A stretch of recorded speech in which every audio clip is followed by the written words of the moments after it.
Este programa tem o apoio de Planicare. Vá pelo seguro. Quando o assunto é saúde, a prevenção e a confiança fazem toda a diferença. Na Planicare, a adesão é simples, rápida e pronta a usar. Planicare. Vá pelo seguro.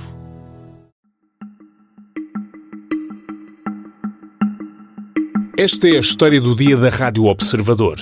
Mitos e verdades sobre vírus em cruzeiros.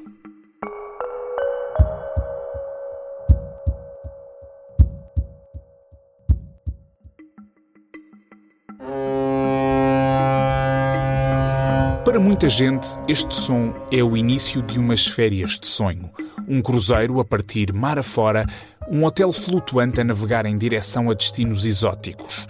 Um sonho que, de um momento para o outro, pode tornar-se um pesadelo quando há uma emergência de saúde a bordo. This is the captain. Message to all crew members. E nas últimas semanas é disso que se fala. Primeiro foi o alerta por causa do antavírus, depois os surtos de norovírus, passageiros com vômitos, diarreia, cabines isoladas e agora mais de 1.700 pessoas confinadas num navio em Bordeus. Hoje vou falar com Bernardo Gomes, presidente da Associação Nacional dos Médicos de Saúde Pública, para percebermos o que torna os cruzeiros aparentemente tão vulneráveis a surtos, como se lida com uma crise destas a bordo, e também para distinguirmos o que é ficção e realidade na forma como as autoridades de saúde estão a lidar com estes casos. Eu sou o Pedro Benevides e esta é a história do dia de quinta-feira, 14 de maio.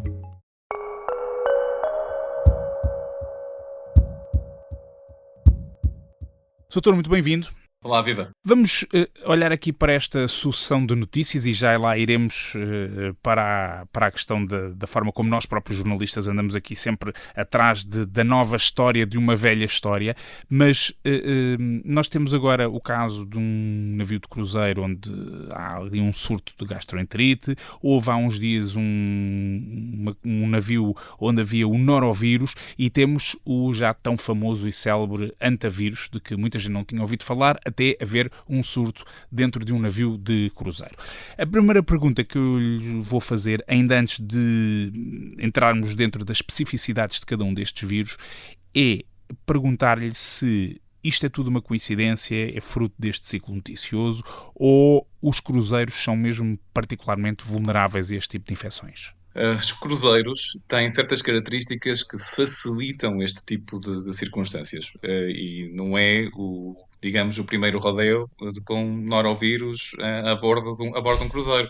O norovírus é basicamente um vírus responsável por gastroenterites, é extremamente comum. Representa a maior parte das transmissões associadas à via oral, via alimentar, nos Estados Unidos. E é muito comum, né, seja onde for, mas na prática o que acontece é, quando nós falamos em cruzeiros, falamos de uma quantidade de pessoas num determinado espaço pequeno, e que com a partilha de espaços em comuns também em números muito expressivos. E, nomeadamente, até mesmo em termos alimentares, como muitas vezes a partilha de espaços de refeição em comum. O que é que acontece com isto? É óbvio que, a partir do momento em que nós temos a entrada de um agente infeccioso com estas características, nomeadamente o norovírus, temos tendência a ter surtos, dependendo também da capacidade de controle de infecção dentro do navio e das medidas tomadas após se conhecer que isso está a acontecer. Porque, efetivamente, se a exposição não for controlada, depois podemos ter dezenas, centenas de casos de norovírus, que é uma gastroenterite que pode ser séria, nomeadamente para indivíduos mais velhos e leva muitas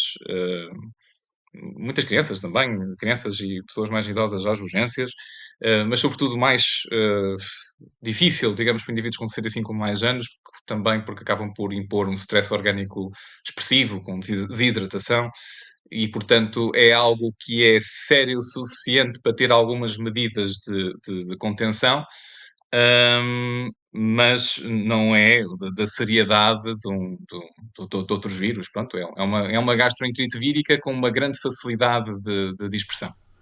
Digamos, é um vírus que as pessoas têm contacto com ele regularmente, porque dentro de um cruzeiro ou fora de um cruzeiro, então quem tem filhos pequenos muitas vezes lida com isso com muita frequência.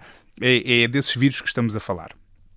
Sim, e como pronto, este em particular que tem uma grande infecciosidade, ok? É mesmo fácil as pessoas infectarem-se com isto, nomeadamente naquele contexto. E já agora, apesar de ser um contexto onde este tipo de contaminação é mais favorável, precisamente porque estão ali num espaço fechado, muitas pessoas a partilhar espaços de refeição, a partilhar uma série de momentos da vida onde isto acontece com mais frequência, os navios de cruzeiro, até imagino eu, por exigência das autoridades de saúde pública dos vários países onde o navio circula, os navios têm regras de funcionamento que implicam também cuidados de saúde, equipas médicas a bordo, etc. Sim, essas salvaguardas existem. Agora, o que está em cima da mesa é que, efetivamente, quando existem situações desse género, que vão existindo pontualmente, de facto, são, digamos, laboriosas em termos de controlo. Obviamente que isto é uma chatice fundamental para quem está a bordo, acima disso tudo, para quem gastou o dinheiro para querer ter umas férias tranquilas e de repente vê-se abraços no meio de uma gestão de um surto de gastroenterite que é particularmente chata. Pronto.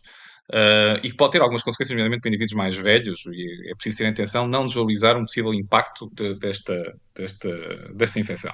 E até porque nos cruzeiros é uma população que frequenta bastante. Os cruzeiros é exatamente uma população de 65 anos, às vezes mais. Aqui as circunstâncias prendem-se assim. Há que ter também confiança nas empresas que estão a organizar isto. É preciso também frequentar a consulta de medicina viajante, também ter algum aconselhamento relativamente a estas viagens, estas e outras, para reduzir os riscos, faz parte. Ainda que com o relento ao norovírus são medidas gerais de higiene que podem ajudar também a prevenir. Mas, efetivamente, a viagem tem sempre aqui algum associado a algum risco. Mas risco existe em todo lado. É preciso sabermos geri-lo. E aqui, relativamente a este tipo de circunstâncias, existem milhares de cruzeiros todos os anos. Alguns deles vão ocorrer este tipo de situações, falo nomeadamente a questão do norovírus, e outras pequenas coisas, pronto, digamos assim. Surtos de grande escala não é assim tão comum que possam acontecer, ocorrem pontualmente alguns surtos, sim, tudo bem, mas temos que olhar para isto como tudo aquilo que tem uma carga probabilística, e não é por isso que as pessoas vão deixar de fazer cruzeiros, ainda que as notícias dos últimos tempos possam empurrar as pessoas para terem outro tipo de opções. Quer dizer, continuam a decorrer milhares de cruzeiros e, portanto, não é por esta razão específica. É preciso relativizar, pôr a coisa em perspectiva. Que eu julgo que as pessoas devem deixar de fazer. Sim. É isso. Doutor, falou das notícias e, de facto, nos últimos dias nós falamos muito do vírus, do antavírus, e todos os receios que, entretanto, surgiram à volta dessa doença, de que muita gente nunca tinha ouvido falar, desse vírus, que muita gente nunca tinha ouvido falar. Nós vamos, na segunda parte, olhar de perto para aquilo que foi feito, para aquilo que está a ser feito e em que ponto estamos naquilo que diz respeito ao antavírus. Até já.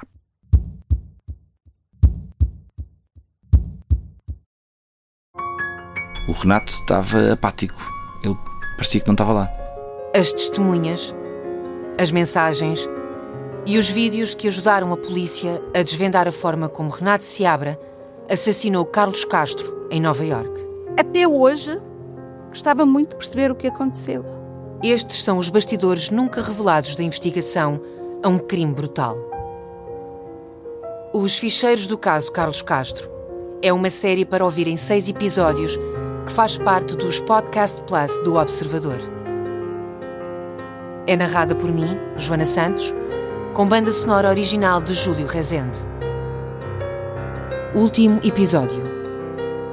O júri chegou a uma decisão.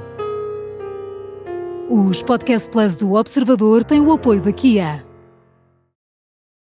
E estamos de regresso à conversa sobre este ciclo de notícias que tem surgido com frequência sobre vírus a bordo de cruzeiros.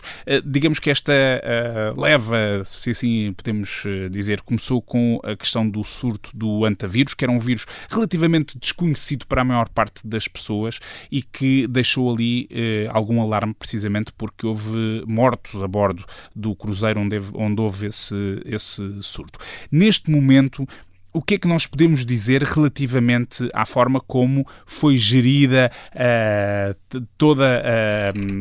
o desembarque dos passageiros, o transporte dos passageiros para os seus países? Devemos estar tranquilos? As coisas foram feitas como deviam ter sido feitas? Qual é que é o seu olhar sobre isto? O balanço é francamente positivo, porque na prática vamos ter em conta que antes de nós termos este evento, o desembarque, os voos de repatriamento, o que aconteceu foi que houve ainda algum brouhaha local a propósito da receptividade das populações em receberem o navio. O que me parece é o seguinte, uma forma bastante sintética na lição global disto tudo. A comunicação foi bastante boa, porque na prática foi a tendência de fazer uma dissociação com a memória recente relativamente ao Covid-19, na lógica de dizer, não se trata da mesma coisa, não se trata da mesma capacidade de infecção, ainda embora este vírus tenha que ser monitorizado e acompanhado, sobretudo no seu local de origem, que é tipicamente na América do Sul e sobretudo na Argentina. Onde tem sido a maior parte destas infecções, nomeadamente esta infecção pela espécie Andes. Não só, mas também. Mas principalmente. Dito isto, para a gestão de um surto de um cruzeiro com uma potencial transmissão pessoa a pessoa que possa ter ocorrido excepcionalmente num local fechado, com as características que nós conhecemos, e à imagem do que já aconteceu com esta espécie de vírus em 2018 na Argentina, tinham que ser tomadas medidas de proteção dos profissionais e medidas de quarentena a ir por cima. O princípio de precaução tinha que vingar.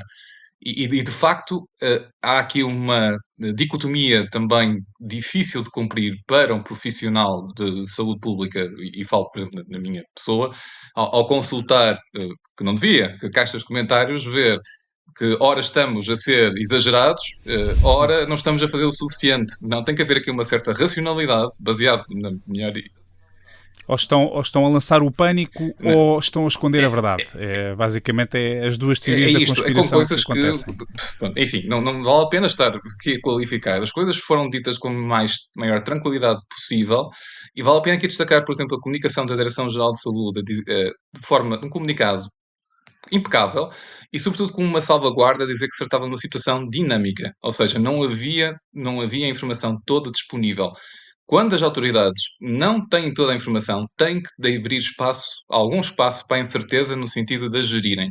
E foi exatamente o que foi feito. Ou seja, estava-se a acompanhar a situação com todos os pormenores. Felizmente, até agora, em termos de casos, são todos casos que se infectaram, ora no evento inicial que não sabemos que potencialmente terá sido algures na Argentina, ora dentro do cruzeiro. Não houve transmissão perpetuada, nomeadamente fora...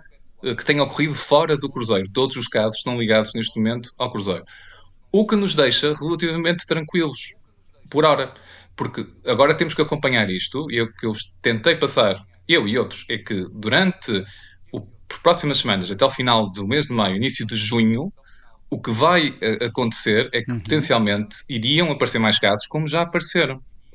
Porque o vírus tem um período de incubação longo, mas são casos que estão ligados ao cruzeiro, diretamente, e que estão dentro da rede de observação. Ou seja, para sedimentarmos isto, nós estamos a falar, continua a haver notícias a dizer este passageiro e aquele passageiro, e em Paris e em Itália aparece mais uma pessoa com sintomas. São pessoas que estiveram ligadas diretamente ao cruzeiro, e este vírus de que estamos a falar não é um vírus como o vírus da gripe, que ali passado poucos dias a pessoa apresenta sintomas. Às vezes é 1 mês e meio até a pessoa ter contacto com o vírus e apresentar sintomas. Isso é bom e é mau, porque é bom porque nos dá tempo para identificar os contactos e haver implementação de medidas de quarentena. É mau, porque demora a termos as coisas concluídas. Ou seja, a perceber se não houve, se não vai haver mais casos. E portanto, o que é que acontece? Habitualmente no surto nós temos que dar, tradicionalmente até por definição, 2 períodos de incubação para considerar que as coisas ficaram fechadas. Neste caso, não vai ser assim tão importante, porque efetivamente a expectativa é que não exista perpetuação de transmissão. O que nós queremos é encerrar os períodos de quarentena das pessoas que tiveram contacto com um caso que não estava sujeito a medidas de isolamento. E a partir daí, quando acabar esse período de quarentena, pode dizer-se que o surto está, digamos, Sim, limitado. É essa a expectativa. E, portanto, diz que isso, final de maio, princípio de junho, haverá mais certezas nessa matéria. Eu julgo que, não havendo surpresas ou coisas que não tenham sido relatadas, na primeira semana de junho nós poderemos concluir isto. Agora, eu quero ser claro relativamente a isto. É natural que o ciclo noticioso, e nomeadamente naquilo que é chamada a luta pelas audiências, que se incorra na publicação de mais um caso.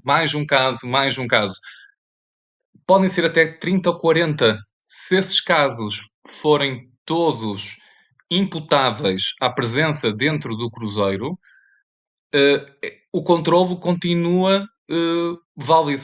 Ou seja, não estamos a falar de uma coisa explosiva. Obviamente que muitos mais casos também farão pensar da capacidade de infecciosidade do vírus Andes. Dito claro. isto, gostava de transmitir uma mensagem de tranquilidade relativamente a esta situação em concreto. O resto é um trabalho que tem que ser feito continuamente. Muito bem, e acho que fica essa mensagem clara. Doutor, muito obrigado.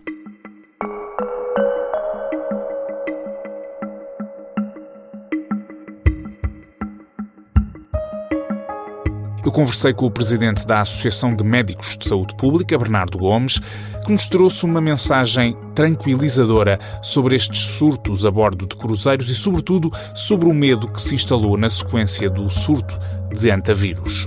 Se quiser saber mais, há um artigo no Observador que explica como funcionam as clínicas a bordo, como é feito o isolamento em cabine e quais são as medidas que reduzem o contágio. Esta foi a história do dia, a sonoplastia do Rafael Pego, a música do genérico do João Ribeiro. Eu sou o Pedro Benevides. Até amanhã.